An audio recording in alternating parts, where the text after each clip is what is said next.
Hello बच्चों, आज एक नया क्वेश्चन लेके आए हैं एप्लीकेशन ऑफ डेफिनाइट इंटीग्रेशन से। ठीक है, तो यहाँ हम फिर से एक बार एरिया निकालेंगे। मार्च 2023 में आया हुआ लेटेस्ट क्वेश्चन है, इसलिए मुझे लगा कि आपको बता दें। और 2 मार्क्स के लिए आया है, वेटेज अच्छा खासा है 2 मार्क्स। और क्वेश्चन आसान है, क्वेश्चन एक्चुअली आसान है। ठीक है, सिर्फ बच्चे एक बार कॉन्सेप्ट पढ़ लेंगे तो बहुत आसान हो जाएगा। ठीक है, तो चलिए पैराबोला वाला क्वेश्चन है, क्योंकि कर्व पैराबोला ही आएगा। ठीक है, देखिए कुछ इस तरीके से, ये x और ये y और y is equal to x square बोला गया है। इसका मतलब कुछ इस तरीके से आएगा ये कर्व। ठीक है, y is equal to x square. ठीक है, समझ रहे हो? तो ऐसे कर्व आएगा, पहली बात समझ रहे हो ना? ठीक है, और y इज इक्वल टू 4 दिया गया है, मतलब यहाँ कहीं y इज इक्वल टू 4 कहीं यहाँ होगा। ठीक है, तो y इज इक्वल टू 4 की लाइन ऐसी बनेगी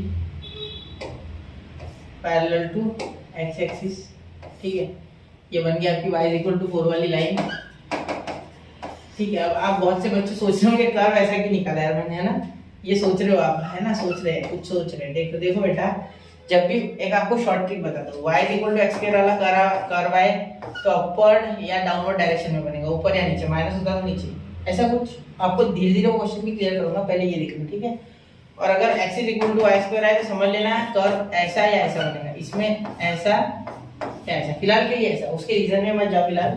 ठीक है, अगर आपने पढ़ रखा है तो ठीक है, या आपको रीजन जानने की इच्छा है तो आप ये जो एप्लीकेशन ऑफ डेफिनाइट इंटीग्रेशन के मेरे लेक्चर्स है वो एक बार देख लो। ठीक है, उसमें का 1.2 में जो मैंने बताया है उसमें मैंने पूरा डिटेल बताया पैराबोला के बारे में, उसमें मैंने एक्सप्लेन किया हुआ है। ठीक है, और टाइप्स ऑफ पैराबोला भी बताया मैंने कैसे कैसे होते हैं, तब आपको ये चीज बेटर समझेगी। ठीक है, तो ये पूरा निकालना है हमें एरिया, ये यहाँ से यहाँ तक। ठीक है, क्योंकि यही बोला गया है मुझे शायद, है ना? 0 से लेके 4 तक मुझे इंटीग्रेट करना पड़ेगा इन y। ठीक है, शुरू करें।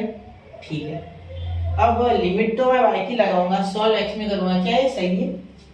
नहीं है। ठीक है, देखो यहाँ अगर मैं चाहूँ तो y को √y रख सकता हूँ। ठीक है, चलिए शुरू करते। देखो यहाँ क्या करेंगे,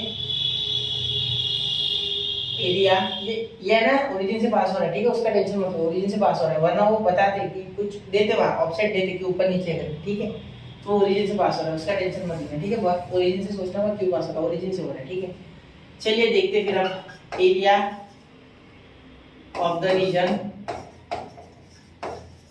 इज इक्वल टू इंटीग्रेशन, इसका आगे लिमिट लगाते y की लगाते 0 से 4 तक। ठीक है, यहाँ लिखते x dy, क्योंकि मैं यहाँ वैल्यू बनाने वाला हूँ y is equal to x square को मैं लिखने वाला हूँ x is equal to √y, x is equal to √y। ठीक है, तो बच्चा क्या यहाँ हो गया, ये क्या यहाँ से इससे हमारा आंसर राइट आ सकता है? बिल्कुल नहीं आएगा।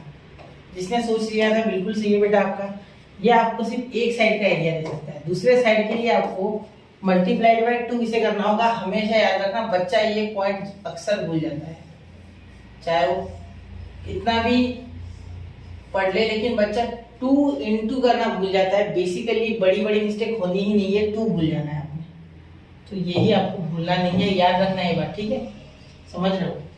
यहाँ सिर्फ आपको 2 से मल्टीप्लाई करना है, इसके जगह √y रखना है, या 0 से लेकर 4 तक इसको इंटीग्रेट कर देना है, बहुत ही आसानी से आंसर आ जाएगा। देखो एरिया इज इक्वल टू, अब आपको √y का इंटीग्रेशन तो आता ही होगा, x का पावर n वाला पता है ना, इंटीग्रेशन का फॉर्मूला क्या होता है, x to the power n+1 upon n+1। और यहाँ सर पावर कहाँ है बेटा? √y का क्या होता है मीनिंग, y का पावर हाफ।